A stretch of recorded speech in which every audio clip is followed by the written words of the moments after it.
Hello everyone, নীলষষ্ঠীর পুজো করে ready হয়ে বেরিয়ে গিয়েছি ঘুরতে যাওয়ার জন্য। এখানে দাদা আর আমি আর আমার বোন যাচ্ছি স্কুটিতে করে একটু ঘুরতে। আর আমার বাড়ি থেকেই 10-15 মিনিটের দূরে একটা মন্দিরে যাচ্ছি ঘুরতে। আর এই মন্দিরে এসে গিয়েছি, আর মন্দিরে অনেকটাই ভিড়। আর এখানে প্রণাম করে একটু চারদিকটা ঘুরে, আর চারিদিকে অনেক দোকান বসেছে।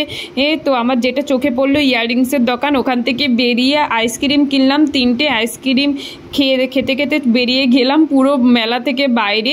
আর এখন যাচ্ছি আরেকটা জায়গায় চাঁইপুরে, ওখানে হচ্ছে যে কেমন ভিড় সেটাই দেখতে যাচ্ছি। আর দেখো চাঁইপুরের এই জায়গাটা এসে গিয়েছে, এখান থেকে লাইন শুরু হয়েছে। মন্দির তো দেখতেই পাচ্ছে না, শুধু লাইন দেখতে পাচ্ছি, আর লাইন তো মানে অনেকটাই বড়। আর এখানে আর মন্দিরের ভেতরে এসে গিয়েছি, আর এখানেও প্রণাম করে অনেকটা ভিড় বলে বেরিয়ে গিয়েছি।